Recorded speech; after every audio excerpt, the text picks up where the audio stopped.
Art has been a source of fixation and awe for humanity for the entirety of our existence. From cave paintings to Picasso, art's been there since day one, and it's evolved with us. People are so fascinated by art due to the fact that it can provoke a very strong reaction in the viewer. Joy, anger, sadness, nostalgia, you name it. Some paintings are haunting and can deeply affect the viewer, and that feeling could follow them around for a long time. But what if that haunting was more than just a feeling that followed the viewer around? What if looking at a painting caused an actual physical consequence? What if a painting caused your house to burn down?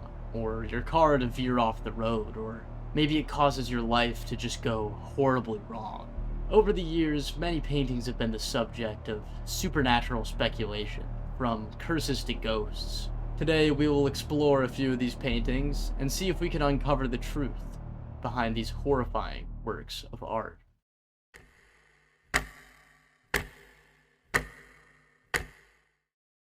The Hands Resist Him is a painting made in 1972 by artist William Stoneham. The work features a young boy standing with a doll in front of a glass door. From the darkness outside, hands reach out and press up against the glass, reaching for the boy. The subject of this work can very easily unsettle the viewer. From the hands emerging from the ominous darkness, the doll standing awkward and uncannily, and the boy staring coldly at the viewer. This is my favorite painting of the list, and I find quite a bit of joy examining all of the small details that the artist left in the painting. The painting was sold at a gallery in the 1970s to actor John Marley. Both the gallery owner and the first critic to review the work of art passed away within a year of the show. Their untimely demise would eventually serve as fuel for the claims that this painting is haunted. John Marley held on to the painting until he passed away in 1984, where the painting's whereabouts became temporarily unknown to the public. In February of 2000, the painting suddenly became the subject of public discussion when it was listed on eBay. The listing became somewhat of a meme on the internet at the time due to the listing's very distressed and mysterious description of the painting. The listing included the following claims. The couple selling the painting found it in an abandoned building and don't know where it came from. Figures in the painting would move sometimes during the night. The boy in the painting attempted to climb out after the doll threatened him with a weapon. And of course, that the painting was haunted. The following month, the person who bought the painting gave an anonymous interview with website Surfing the Apocalypse. The buyer reported no supernatural happenings, and said that the strangest thing to happen in his life since acquiring the painting was all of the emails that he would receive. He claimed to have received emails from a Christian man quoting scriptures to protect him, a Native American shaman from Mississippi who gave him advice on how to cleanse the painting of any evil, and random people making claims that viewing the painting had made them ill and suffering from various hauntings. As entertaining as it is to imagine that the characters in the painting could come to life, this seemed more than likely to be a hoax made by the buyers to give some more eyes to the painting, and I think it worked out a little bit better than they expected because over 34,000 people reportedly viewed the listing. Since its popularity, the artist William Stoneham has embraced the reputation that his work has received. He includes an entire section on his website dedicated to discussing the story.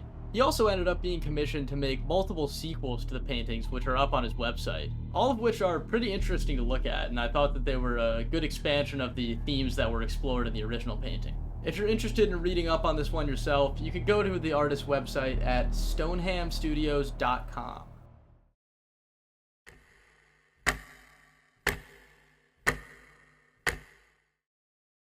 The Crying Boy is a painting made by Giovanni Bragolin, I don't know if I'm pronouncing that right, as part of a series of paintings with a similar subject matter featuring children crying, staring at the viewer. It was then mass-produced and sold to over 50,000 people in the UK. I guess having paintings of crying children is appealing to British audiences for some reason. Those who purchased prints of the Crying Boy, however, suffered a fate far more tragic than just having a strange taste in decor. Just to clarify, the tale of the Crying Boy is often quite dubious due to the fact that it was reported by The Sun, which, for those of you who don't know, is a British tabloid which is infamous for stretching the truth, to put it lightly. The story begins with Yorkshire firefighter by the name of Peter Hall, who had noticed something very strange while putting out fires. In 15 homes, everything had burnt to a crisp except for one item, the Crying Boy, which was always completely intact, untouched by the flames. Peter Hall was quite troubled by this trend, and had told his brother Ron about it, claiming that the painting must be cursed. Ron was unfazed by this story and decided to go out and purchase a copy of the painting to prove his brother wrong. I'm sure you guessed what happened next. Ron's house burned down, and the only thing to survive was his copy of The Crying Boy. Upon discovering the painting in the wreckage of his home, untouched by the fire, Ron decided to put his foot through it. At this time, the Sun had picked up the story and ran wild with it, spreading it far and wide, causing quite the stir in the general public. Many incidents were reported, and the Sun began running a series dedicated to documenting this strange phenomenon. The reputation of the Crying Boy began to grow more and more terrifying. One man had claimed that he had helped his neighbor destroy the painting, only to come home to find that his living room was inexplicably in flames. Another had claimed that her husband and 3 sons had perished in a fire soon after she destroyed the painting. Perhaps most chilling of all, one firefighter discovered the painting intact, directly next to the body of a man who had perished in the fire. The sensationalism continued to rise, and the Sun would host bonfires dedicated to destroying as many copies of the painting as they could. I'm not really sure why they would host events centered around destroying the painting, since people had reported that doing that caused their house to burn down, but, you know, maybe I'm not seeing the vision. Eventually, British comedian Steve Punt decided to investigate the strange occurrence on his show Punt PI. He found that the prints were treated with a fire-resistant varnish, which would explain why they often survived house fires.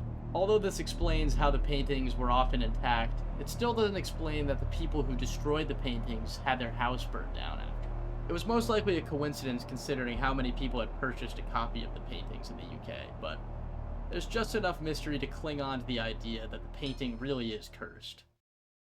Hey guys, I just want to say real quick, if you enjoy the videos, then you can hit the subscribe button, comment, like, hit the notification bell, all that jazz. And we also have a Patreon, so if you want to support us monetarily, you could do so. It'll go towards making the videos higher production value, things like that. I also stream right here on YouTube every weekend, so if you'd like to come by, chat, you know, it's always a good time. Since it's still October, I've been playing some horror games. You know, I've been playing a little bit of Lethal Company, a little bit of Hunt Showdown. I think next weekend we're going to be playing some Alien Isolation, so, you know, come by. Anyway, back to the video.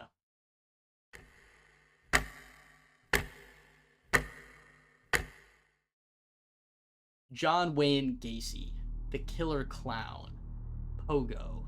He's known for being one of the most vile serial killers in the history of the United States, and is also the reason that everyone's so scared of clowns.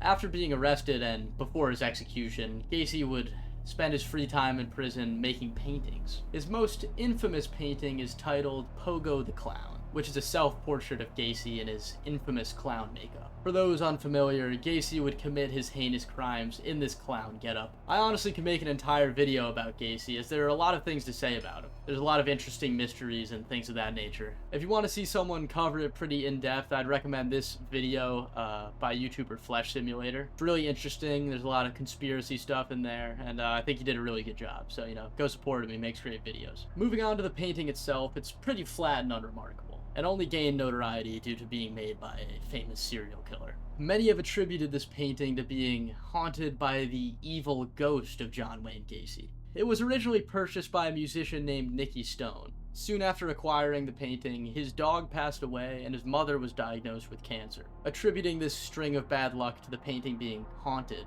he gave it to his friend, who offered to take it off his hands. I personally would not have offered to take an object haunted by John Wayne Gacy, so he's a better friend than I am, what can I say? That's a guy you want to keep around. Upon taking the painting, the friend's neighbor passed away in a car crash soon after. It was then given to his second friend, who made an attempt on his own life after getting the painting. Who would be insane enough to purchase this painting after hearing that it's haunted by John Wayne Gacy? Zach Bagans, or Baggins, I don't know. Is he related to Bilbo Baggins of Lord of the Rings fame? I'm not sure. You might know him from being the star of Ghost Adventures, which is that, you know, paranormal investigation TV show. It's a lot of fun. I used to watch it back in the day.